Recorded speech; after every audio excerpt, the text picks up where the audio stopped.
Ассалаумағалейкум. Қазір көп адамдар кредит төлей алмай, жандары қиналып жүр. Түн ұйқысы бұзылып жүр, күйзелісте уайымдайды, жанын қоярға жер таппайды. Неге бүйттім, не істедім, қайтып шығам, қайтсем болады, құтыламын деп, қалай осы кредиттен құтыламын деп уайымдап жүрген адамдар өте көп. Жанымыз тоз-тоз шығып жүр. Сол адамдарға айтатыным, біріншіден бұл кредит, қарыз, құтыласыздар одан. Уайымдамаңыздар. Сіздерге ең Алланың берген нығметі денсаулығыңыз, аяқ қолыңыз сау, күніңізді былайша айтқанда таңыңыз атып, кешіңіз батып жатыр. Осы ең үлкен нәрсе.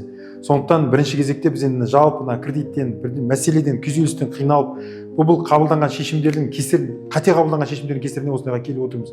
Енді содан сабақ алып, екінші оны қайталамайтын жағына шығуымыз керек. Жалпы кредит адамдарды тоздырып жіберіп жатыр. Сіздер кредитке жоламаңыздар.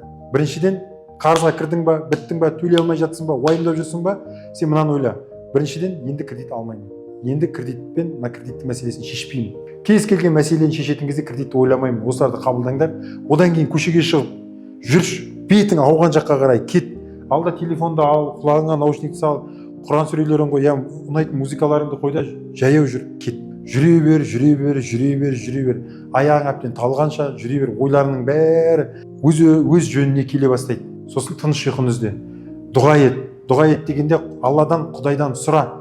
Дұға ет деген кезде кәдімгідей қарапайым нәрсе. Осы Алла, мені осында кредиттен құтқаршы, уайымнан шығаршы, жеңілдік берші. Мені кредитке түсетін жағдайда жүргізбеші. Кешірші мені. Кешірші. Қате қабылданған шешімдерім бойынша енді мені қинай бермеші. Маған жеңілдік берші деп Алламен сырлас. Бізге Алладан жақын ешкім жоқ. Сондықтан соған бәрін айтыңдар. Сөйтіп біріншіден күйзелістен шығасың. Бұл мәселе проблема емес. Мұндай мәселелер сенікі былайша айтқанда жылағанға, өкірген кездесті дейді. Сондықтан өмірде небір проблемалар бар. Мен алдыма келіп отыр ғой, қанша адамдар. Біреуінікі 1 миллионның проблемасы үлкен күйзеліс әкеліп жатса, біреуге 40 миллион нормально өтіп жатады. Біреуге 400 миллион проблем болмаса, біреуге 10 миллион проблем болып жатады. Сондықтан бұл жерде көзқарасты өзгертейік. Уайымнан шығу керек. Күйзелісте жүрген кезде нақты, айқын, дұрыс шешім қабылдау өте қиын. Тағы да сіздер алдап қалып, қиналып қалуларыңыз мүмкін. Қысқа айтқанда, жаяу жүр, жүгір, великке мін, әйтеу серуенге шық. Жаныңды тыныштыққа апаратындай, осындай қалай айтсам болады, қозғалысқа апар. Енді қозғалыс, жүру, жүгіру эндорфин береді. Сөйтіп жүректі тынышталдырып ал. Кредит алуды тоқтат, оймен, санамен, бүкіл болмысыңмен оған қарсы шық. Сосын жаймен деп Аллаға дұға ет.